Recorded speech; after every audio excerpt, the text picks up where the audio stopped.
നമസ്കാരം. ഒപ്പം നിന്നാൽ ഒപ്പം കൂട്ടും, വിയോജിച്ചാൽ അവഗണിക്കും, എതിർത്താൽ തട്ടിമാറ്റി മുന്നോട്ടു പോകും എന്ന ഫാസിസ്റ്റ് മനോഭാവത്തിൽ ഒന്നുകൂടി കാര്യമായി ശ്രദ്ധ കേന്ദ്രീകരിക്കണമെന്ന ആവശ്യമാണ് ഇപ്പോൾ ഒരു പ്രമുഖ ബി നേതാവ് പരസ്യമായി ഉന്നയിച്ചിരിക്കുന്നത്. തിരഞ്ഞെടുപ്പിലെ തിരിച്ചടികളുടെ പശ്ചാത്തലത്തിൽ പാർട്ടിക്ക് പുതിയ ദിശാസൂചന നൽകുന്ന നീക്കമെന്ന നിലയിലാണ് ബി പശ്ചിമ ബംഗാളിലെ സമുന്നത നേതാവായ സുവേന്ദു അധികാരി പുതിയ മുദ്രാവാക്യം മുന്നോട്ട് വെച്ചത്. നമ്മുടെ കൂടെയുള്ളവർ നാം അവർക്കൊപ്പം എന്ന അർത്ഥം വരുന്ന ജോ ഹമാരെ സാത്ത് ഹം ഉൻകെ സാത്ത് എന്ന പുതിയ മുദ്രാവാക്യം അധികാരി അവതരിപ്പിച്ചു.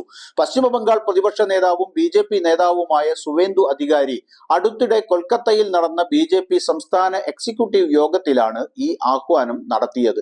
ഇതുകൂടാതെ പാർട്ടിയുടെ ന്യൂനപക്ഷ മോർച്ച പിരിച്ചുവിടണമെന്നും അധികാരി നിർദ്ദേശിച്ചു.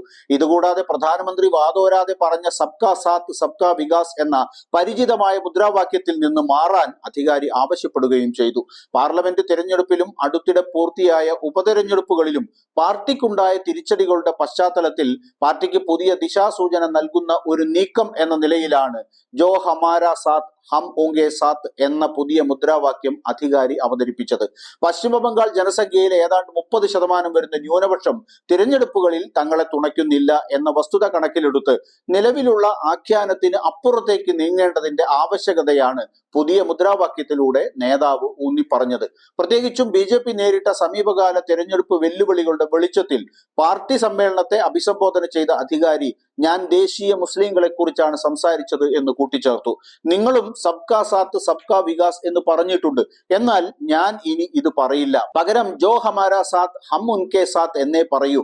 നിങ്ങൾ സബ്കാ സാത്ത് സബ്കാ വികാസ് പറയുന്നത് നിർത്തൂ എന്നും അധികാരി ആവശ്യപ്പെട്ടു. 2014 പ്രധാനമന്ത്രി നരേന്ദ്രമോദി ആദ്യം അവതരിപ്പിച്ച സബ്കാ സാത്ത് സബ്കാ വികാസ് മുദ്രാവാക്യം ജാതിയുടെയും മതത്തിന്റെയും വേലിക്കെട്ടുകൾക്ക് അതീതമായി എല്ലാ ഇന്ത്യക്കാർക്കും സമഗ്രമായ പുരോഗതിയെ പ്രോത്സാഹിപ്പിക്കുകയെന്ന ലക്ഷ്യത്തോടെയായിരുന്നു. എന്നാൽ 10 വർഷം പിന്നിടുമ്പോഴേക്കും ആ മുദ്രാവാക്യം കാലഹരണപ്പെട്ടു എന്നാണ് ഉന്നത നേതാക്കൾ പോലും വിലയിരുത്തുന്നത്. അങ്ങനെ എല്ലാവരും വേണ്ട, ഞങ്ങൾ മാത്രം മതി എന്ന് പറയണമെന്നാണ് അവർ താല്പര്യപ്പെടുന്നത്. അപ്പോൾ ആരാണ് ഈ ഞങ്ങൾ എന്ന പ്രസക്തമായ ചോദ്യം ഉയർന്നു വരും. അതിന് ഉത്തരം കണ്ടെത്തുന്നതാവട്ടെ അത്ര എളുപ്പമല്ലതാനും.